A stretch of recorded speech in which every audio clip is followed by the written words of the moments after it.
আপনাদের সকলকে হিন্দু সংহতির পক্ষ থেকে আন্তরিক শুভেচ্ছা। আগামীকাল মাধ্যমিকের ইংরাজি পরীক্ষা। অনেক ছাত্রছাত্রীর ইংরাজির প্রতি একটু ভয়ভীতি আছে, তার সঙ্গে জীবনের প্রথম বড় পরীক্ষা। সব ছাত্রছাত্রীর জন্য হিন্দু সংহতির পক্ষ থেকে আন্তরিক শুভকামনা থাকলো। আজকে আমাদের উপস্থাপনার বিষয় আগামী 6 ও 7 ফেব্রুয়ারি হিন্দু সংহতির বাসন্তী বিধানসভা কমিটির উদ্যোগে বাসন্তী হাইওয়ের উপর পালবাড়ি স্টপেজের ঠিক পাশের ময়দানে দুদিন ব্যাপী ফুটবল প্রতিযোগিতা এবং রক্তদান শিবির অনুষ্ঠিত হবে। ফুটবল প্রতিযোগিতা হবে কাদের স্মৃতিতে?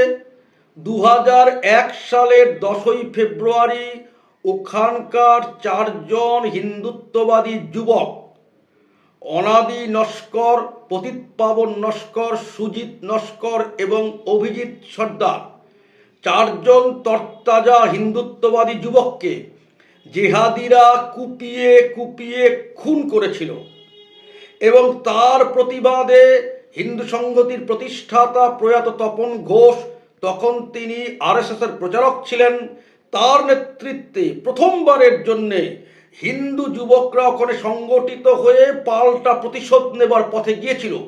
জিহাদিরা পালিয়ে গিয়েছিল। সেখান থেকে হিন্দু যুবকদের মধ্যে পাল্টা মার দেবার অগ্নিস্ফুলিঙ্গ প্রয়াত তপন ঘোষ তৈরি করেছিলেন, যা তিনি বিভিন্ন গ্রামান্তরে ছড়িয়ে দিয়েছিলেন। ওই 4 যুবকের নামে দুদিন ফুটবল প্রতিযোগিতার উইনার্স ট্রফি ও রানার্স ট্রফি হিন্দু সংহতির পক্ষ থেকে দেওয়া হবে। রক্তদান শিবির দুদিন করার কারণ, একদিনে এত রক্ত ব্লাড ব্যাংক নিতে পারবে না। হিন্দু সংহতির ওই রক্তদান শিবিরে রক্ত দেবার জন্যে হিন্দু সংহতির যুবকদের মধ্যে হুড়োহুড়ি পড়ে যায়। বহুবার এমন হয়েছে যে রক্ত দিতে অনেকে এসে বিফল মনোরথ হয়েছেন, ব্লাড ব্যাংক নিতে পারেনি। তাই দুদিন রক্তদান শিবির হবে 6 এবং 7 ফেব্রুয়ারি। 6 তারিখে 8 টিমের মহিলাদের নকআউট ফুটবল প্রতিযোগিতা হবে। 7 তারিখে 8 টিমের পুরুষদের নকআউট ফুটবল প্রতিযোগিতা হবে। আবার বলি, ফুটবল প্রতিযোগিতার উইনার্স ও রানার্স এই মোট 4টি ট্রফি দুদিনের দেওয়া হবে ওই 4 মৃত্যুঞ্জয়ী যুবকদের নামে, যেই 4 মৃত্যুঞ্জয়ী হিন্দুত্ববাদী যুবককে জেহাদিরা কুপিয়ে খুন করেছিল 2001-এর 10 ফেব্রুয়ারি এবং যাকে কেন্দ্র করে প্রয়াত তপন ঘোষ হিন্দু যুবশক্তির মধ্যে প্রতিরোধের এবং পাল্টা মার দেবার প্রতিশোধের অগ্নিস্ফুলিঙ্গ তৈরি করেছিলেন, বিভিন্ন গ্রামান্তরে ছড়িয়ে দিয়েছিলেন।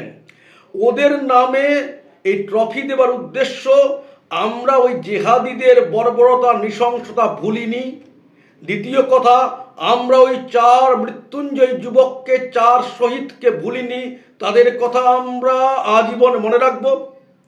তৃতীয় হচ্ছে, প্রয়াত তপন ঘোষ ওখানে যে হিন্দু প্রতিরোধের অগ্নিস্ফুলিঙ্গ তৈরি করেছিলেন, সেই কথা আমরা সবার মধ্যে আবার নতুন করে ছড়িয়ে দিতে চাই।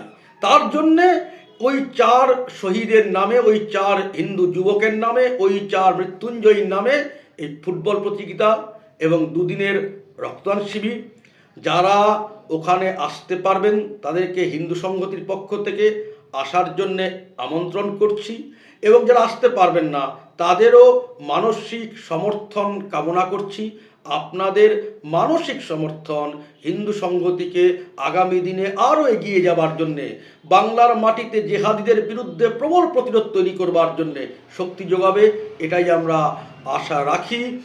আরেকবার বলে দিই, 6 ও 7 ফেব্রুয়ারি সকাল 10টা থেকে বাসন্তী হাইওয়ের উপর পালবাড়ি স্টপেজের পার্শ্বস্থ ময়দানে হিন্দু সংহতির বাসন্তী বিধানসভা কমিটির উদ্যোগে দুদিনের নকআউট ফুটবল প্রতিযোগিতা, প্রথম দিন মেয়েদের 8 টিমের, পরের দিন পুরুষদের 8 টিমের এবং দুদিন ব্যাপী রক্তদান শিবির।